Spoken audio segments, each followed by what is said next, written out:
चलिए जानते हैं आज की देश की मुख्य खबरें सिर्फ 5 मिनट में। अगर अभी तक आप लोगों ने चैनल को सब्सक्राइब नहीं किया तो सब्सक्राइब कर लीजिए। जेपी नड्डा व अमित शाह आज आएंगे जयपुर। बीजेपी व संघ के नेताओं के साथ चलेगा बैठकों का दौर। चुनावी राजनीति को लेकर होगी चर्चा। प्रधानमंत्री नरेंद्र मोदी की सभा के बाद अब बीजेपी ने विधानसभा चुनाव की तैयारियां तेज कर दी है। बीजेपी की पहली लिस्ट कभी भी जारी हो सकती है। इसी को देखते हुए आज शाम बीजेपी के राष्ट्रीय अध्यक्ष जेपी नड्डा व केंद्रीय गृह मंत्री अमित शाह जयपुर पहुंचेंगे। दोनों नेता आज शाम व कल सुबह बीजेपी व संघ नेताओं के साथ बैठक करेंगे। बैठक में विधानसभा चुनाव में टिकट बंटवारे व चुनाव में संघ की भूमिका लेकर विचार विमर्श होगा। शाम को होगी कोर कमेटी की बैठक। जेपी नड्डा व अमित शाह शाम करीब 7 बजे विशेष विमान में जयपुर एयरपोर्ट पहुंचेंगे। एयरपोर्ट से दोनों नेता सीधा बीजेपी प्रदेश मुख्यालय आएंगे। आज रात 8 बजे से बीजेपी कोर कमेटी की बैठक आयोजित होगी। बैठक में दोनों नेता आगामी विधानसभा चुनावों में टिकट बंटवारे, प्रदेश के सियासी समीकरणों को लेकर चर्चा करेंगे। वहीं हाल में ही संपन्न हुई बीजेपी की परिवर्तन यात्रा के दौरान मिले फीडबैक को लेकर भी बैठक में चर्चा होगी। कल संघ के नेताओं के साथ होगी बैठक। आज भी बीजेपी कार्यकर्ताओं की बैठक के बाद नड्डा व शाह जयपुर में ठहरेंगे। कल सुबह दोनों नेताओं संघ कार्यालय जाएंगे। यहां दोनों संघ के नेताओं के साथ आगामी चुनाव में संघ की भूमिका पर विचार विमर्श करेंगे। वहीं लंबे समय से संघ के वरिष्ठ प्रचारक प्रकाश चंद को आगामी चुनावों के लिए बड़ी जिम्मेदारी देने पर भी चर्चा हो गई है। मानकर चला गया है कि दोनों नेताओं के इस दौरे के प्रशासनिक नई भूमिका नजर में आ सकते हैं। लोग शिवराज को गालियां दे रहे हैं, राजस्थान में ऐसा नहीं। प्रमोद तिवारी बोले, राहुल गांधी ने सच कहा है, छत्तीसगढ़ में बीजेपी डबल डिजिट्स में नहीं पहुंचेगी। राज्यसभा में कांग्रेस के उपनेता प्रमोद तिवारी ने बीजेपी को डूबता जहाज बताते हुए सियासी हमला बोला है। उन्होंने कहा कि राहुल गांधी ने जो कुछ कहा है वह सच कहा है। छत्तीसगढ़ में क्या स्थिति है वहां कोई यह बात नहीं करता कि सरकार किसकी आएगी। वहां तो स्थिति यह है कि बीजेपी डबल डिजिट तक पहुंच नहीं पाएगी। मध्य प्रदेश में तो इतनी नाराजगी है कि शिवराज सिंह का लोग गालियां दे रहे हैं। वैसे स्थिति राजस्थान में भी अच्छी नहीं है, लेकिन गहलोत एक व्यक्ति एक सीट को जानते हैं। तिवारी ने कहा कि भारतीय जनता पार्टी अब डूबता हुआ जहाज है। इस डूबते हुए जहाज को सहयोगी दलों ने पहचान लिया है।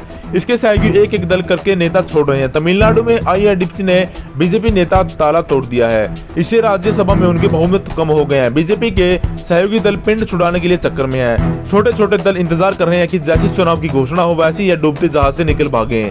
तिवारी प्रदेश कांग्रेस मुख्यालय में मीडिया बातचीत कर रहे हैं। तिवारी ने कहा कि राजस्थान में बीजेपी की अब तक जितनी भी सरकार बनी है उन सरकारों को कामकाज ले लीजिए और 5 साल का गहलोत सरकार का काम दे दीजिए। अब उन गहलोत सरकार ने काम भारी दिखेगा। गहलोत सरकार का 5 साल का कार्यकाल सब पर भारी है। यह मैं दावे के साथ कह रहा हूं कि गहलोत सर्वश्रेष्ठ मुख्यमंत्री हैं। जितनी भी बीजेपी की सरकारें हैं उनमें किसी भी राज्य में उतना काम नहीं जितना गहलोत सरकार ने किया है। बीजेपी शासित किसी सरकार में इतना काम तो हो बता दे। मोदी सरकार के झूठे दावों को राजस्थान की जनता को विश्वास नहीं है। बीजेपी के अग्रिम संगठनों की तरह काम कर रहे हैं ईडी, इनकम टैक्स और सीबीआई। तिवारी ने कहा कि सहयोगी दल मोदी ने डर रहे हैं। वे ईडी, इनकम टैक्स और सीबीआई से डर रहे हैं।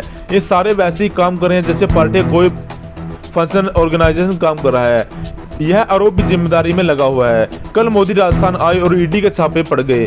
तिवारी ने कहा कि राजस्थान में देख लीजिए क्या हो रहा है। मोदी कल राजस्थान भारत आए, ईडी के छापे शुरू हो गए। राजस्थान में बीजेपी कमजोर है, इसलिए ईडी को लगाया गया। जहां जहां भी पीएम मोदी जाते हैं वहां बीजेपी कमजोर दिखाई देती है। वहां ईडी, इनकम टैक्स को कम पर लगाया गया है। दिल्ली में कल चर्चा की कि मोदी राजस्थान जाकर आए, राजस्थान में कार्रवाई होगी। तिवारी ने कहा कि ईडी में संजय मिश्रा के कार्यकाल को 3 साल तक क्यों नहीं बढ़ाया गया। अब जब सुप्रीम कोर्ट ने कहा कि 15 सितंबर को इसे हटाओ तब हटाया गया। उसका कुछ राज होगा क्या? कोई दूसरा जिम्मेदार अफसर नहीं है। ईडी बीजेपी के फंक्शन प्रोटोकॉल की काम कर रही है। यह एक जांच एजेंसी की तरह काम नहीं है। जल मोदी जी आएंगे। मोदी इस मामले में बहुत सारे चतुर हैं। वे सभा को देखकर समझ गए कि हालत पतली है। तिवारी ने कहा कि राहुल गांधी ने जो कुछ कहा है वह सच कहा है। छत्तीसगढ़ में क्या स्थिति है वहाँ कोई भी यह बात नहीं करता कि सरकार किसकी आएगी। वहाँ तो ऐसी स्थिति है कि बीजेपी डबल डिजिटल तक पहुंच ही नहीं पाएगी। बीजेपी के पास वहाँ रमन सिंह नेता उन्हें किनारे कर दिया है। मध्य प्रदेश में कांग्रेस चुनाव नहीं लड़ रही है। वहां की जनता भाजपा के खिलाफ चुनाव लड़ रही है। मध्य प्रदेश में तो इतनी नाराजगी है कि शिवराज सिंह को लोग गालियां दे रहे हैं। वैसी स्थिति राजस्थान में नहीं है, लेकिन गहलोत एक व्यक्ति एक सीट को जानते हैं। उन्होंने कहा कि 156 आएगी तो मैं पूरी उम्मीद करता हूं कि 155 नहीं 156 ही आएगी। प्रमोद तिवारी ने कहा कि पीएम मोदी ने महिलाओं से किया कोई वादा नहीं निभाया। महिला आरक्षण का बिल लाए तो उसे भी लागू करने का कोई अता पता नहीं है। मुझे 40 साल की राजनीति करते हो गए, मैंने ऐसे कभी नहीं देखा कि कोई बिल पास किया उसके लागू होने के बाद उसे पता नहीं है।